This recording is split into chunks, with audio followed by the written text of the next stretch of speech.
Hola, mi nombre es Emiliano Pérez Cortés y soy profesor de la Facultad de Estudios Superiores Aragón en la carrera de Ingeniería Civil. En esta ocasión continuaremos con el curso de hidrología y pues vamos a eso. En esta ocasión vamos a continuar con el tema de precipitación y vamos a ver lo que sería la medición y representación de la precipitación. Como introducción, y que ya lo había mencionado antes, se mencionó que físicamente no es posible captar toda la lluvia o nieve que cae sobre la cuenca de drenaje. Sin embargo, se busca que las mediciones de precipitación sean las muestras más representativas del volumen de agua colectado en el área de la cuenca. Las mediciones deben realizarse de manera adecuada y estandarizada. También se mencionó que la precipitación puede ser obtenida mediante medición directa o mediante la medición indirecta. Y estoy tomando del manual de prácticas de hidrología del OH académico del Instituto de Ingeniería de la UNAM esta figura en donde tenemos la medición directa, la medición indirecta, que se hace puntual, buena estimación cuantitativa, pero alcance espacial limitado, y tenemos estos sensores o instrumentos para medir directamente, ¿no? Y la indirecta, habíamos hablado de el radar y del satélite, que es una buena descripción espacial y los estimación cuantitativa con errores. Y también había mencionado, si no mal recuerdo, que la calibración de la indirecta se hace con los instrumentos de la medición directa, ¿no? Entonces continúo con respecto a la medición directa, que es lo que vamos ahorita a hacer énfasis con respecto a la precipitación, ¿no? La lluvia representa uno de los elementos clave del ciclo hidrológico y energético del sistema terrestre, por lo que su intensidad y variación espacial y temporal son de gran interés para varias disciplinas de ciencias de la Tierra, así como la ingeniería hidrológica y la hidráulica. La medición directa representa a la precipitación acaecida en la zona circundante. Se estima en 2 kilómetros a la redonda. Sin embargo, en la práctica es difícil lograr esas condiciones debido a los efectos del viento y de pues otras circunstancias físicas, ¿no? Desde la perspectiva de la medición de la lluvia como un flujo continuo, se mencionarán a detalle instrumentos como los pluviómetros y pluviógrafos, que son los aparatos más usuales en México para medir la precipitación. Entonces, la clase anterior ya les había mencionado del pluviómetro y ya les había mencionado del pluviógrafo, pero ahora vamos a hacerlo un poco más a detalle. Ajá, entonces vamos a empezar con el pluviómetro. Consiste en un recipiente abierto, por lo general de forma cilíndrica. Según el país, se utilizan diferentes alturas y tamaños de boca y, por lo tanto, las mediciones no son estrictamente comparables. La altura de la precipitación captada en un pluviómetro se mide por medio de una probeta o una regla varilla graduadas. La precipitación se mide en altura de lámina y, bueno, su unidad es el milímetro.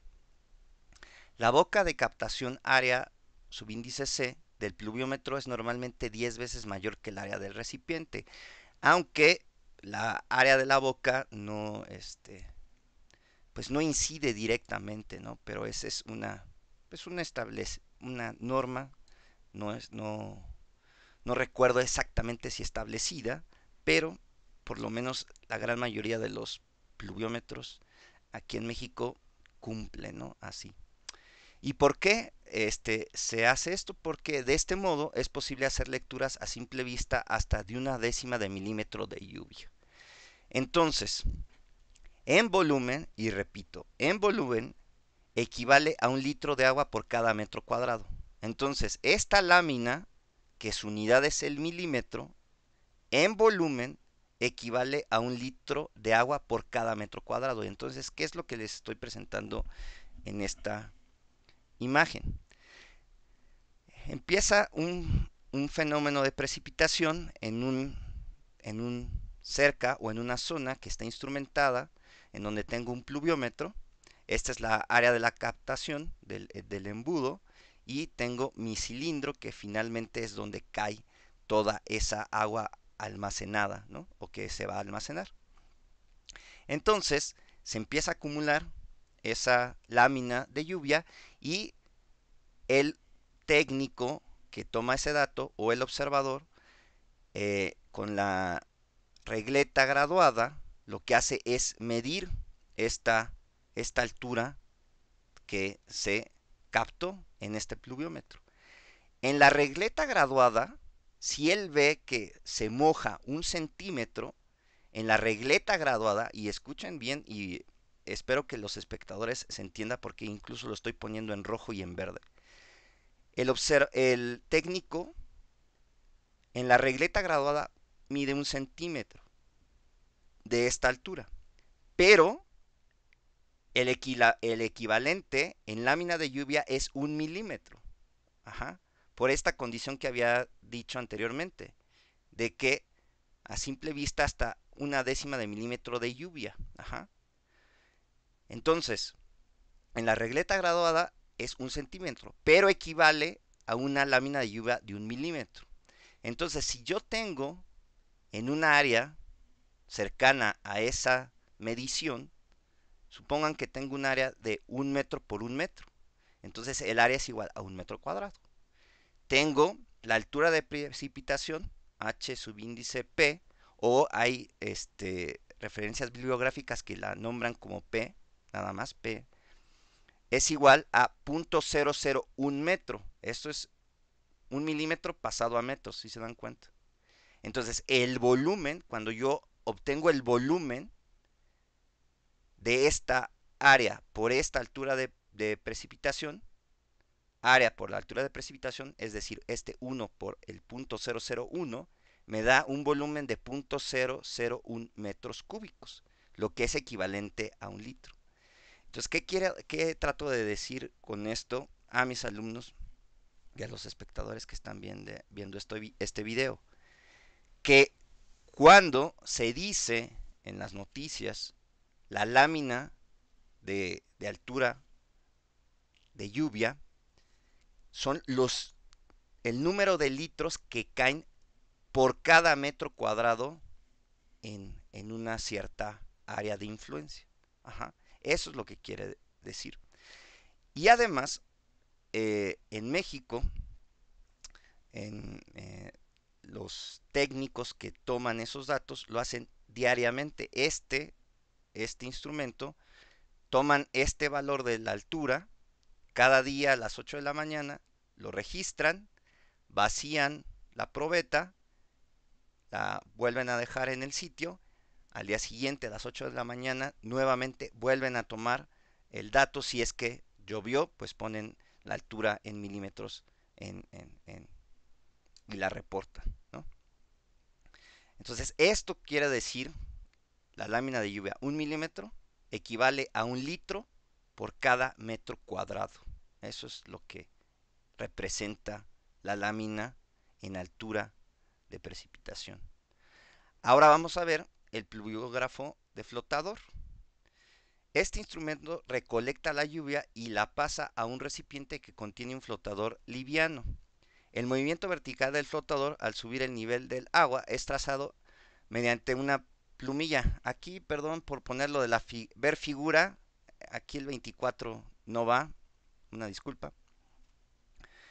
Para obtener un registro de 24 horas, es necesario que el recipiente en que se encuentra el flotador sea muy grande o se disponga de algún medio automático de vaciado.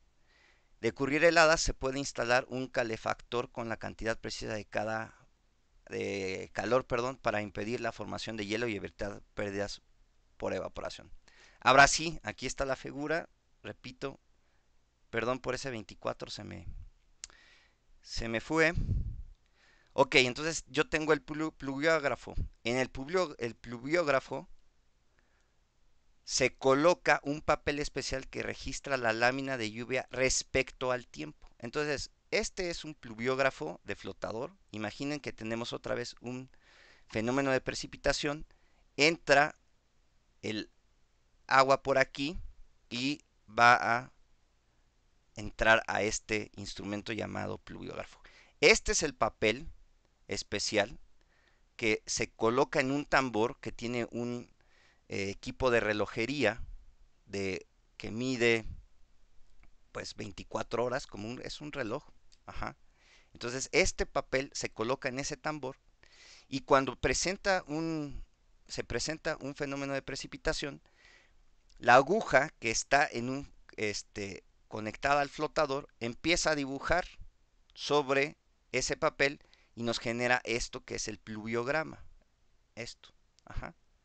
Entonces, cada día el técnico o el observador, igual, todas las mañanas a las 8 de la mañana aquí en México, lo que hace es quitar el pluviograma del día anterior, coloca un papel nuevo en el tambor, en ese cilindro, y se empieza a registrar el nuevo fenómeno si es que este, llueve, ¿no? Si no, pues para aprovechar hojas de papel generalmente se deja el mismo registro y ya se quita cuando ya presente una medición. Luego los pluviógrafos pueden tener problemas, ¿no? Y hay registros que se pueden recuperar y hay registros que no se pueden recuperar, ¿no? Pero eso es en otra ocasión lo mencionaré o lo mencionaré con mis alumnos off the record. Pero lo que sí voy a continuar, voy a mencionar lo que es el pluviograma. Entonces, tienen ahí el pluviograma, el eje horizontal, no importa si lo menciono en la parte superior o en la parte inferior, pero es el eje horizontal, es el que mide en horas. Empieza aquí, no sé si se alcanza a ver, me imagino que no, pero empieza con las 8 de la mañana y después sigue las 9 de la mañana, 10, 11 y así sucesivamente hasta las 8 de la mañana del siguiente día. Es decir, cumple o está graduado 24 horas. Ajá. Desde 8 de la mañana hasta 8 de la mañana del siguiente día. Eso es el eje horizontal. Y en el eje vertical, lo que se va a, lo que va a pintar la pluma es los milímetros, ajá, que se están acumulando en el pluviógrafo. Ajá. Ahora bien, en el registro de esta figura, obtenido directamente del pluviógrafo de flotador y sifón, los descensos ocurren cuando se ha llenado el recipiente. Esto es cuando se ha alcanzado 10 milímetros de precipitación. Entonces, ¿qué es lo que les estoy tratando de decir? Yo, yo como operador o técnico coloco el papel a las 8 de la mañana. Me voy, ¿no? Ya terminé de hacer eso en esa estación meteorológica. Empieza a correr el día, las 9, 10, 11, 12, y aquí cuando empieza a subir esta curva o que se empieza a pintar, es porque empieza ya a haber un fenómeno de precipitación. Sigue el fenómeno a lo largo de este tiempo y cuando pasa esta recta, cuando existe este descenso vertical, quiere decir que ese recipiente de 10 milímetros de precipitación ya está lleno. Y entonces con el sifón, lo que hace el sifón es vaciarlo y nuevamente empieza a marcar si sigue el fenómeno de precipitación respecto al tiempo. Ajá. Y sigue así hasta terminar las 24 horas del día. Otra vez voy yo como técnico, quito ese papel o ese pluviograma y coloco otro papel. Ajá. ¿Qué voy a obtener con este pluviograma? Pues es lo que voy a mencionar a continuación. Con ese pluviograma creo la curva masa de precipitación. Si a un registro como el mostrado anteriormente se le quitan los descensos, se obtiene una gráfica de precipitación acumulada contra el tiempo llamada curva masa de precipitación. Nótese que esta curva es no decreciente y que su pendiente en cualquier tiempo es igual a la intensidad de la lluvia, es decir, altura de precipitación por unidad de tiempo en ese instante. A partir de una curva masa de precipitación es posible dibujar diagrama de barras que representen las variaciones de la altura de precipitación o su intensidad. Entonces, lo que tengo aquí en esta curva masa de precipitaciones, es el ejemplo de que le quité estos descensos. Estos descensos, ¿sí? Se los quité y hice la altura de, digo, perdón, hice la curva masa de precipitaciones y es una precipitación acumulada. Siempre va a ir, ¿no? Siempre va a ir con pendiente positiva, ¿sí? Digo, perdón, sí.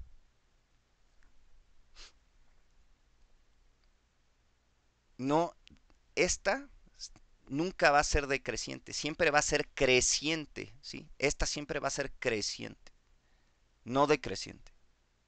Ajá. Entonces, también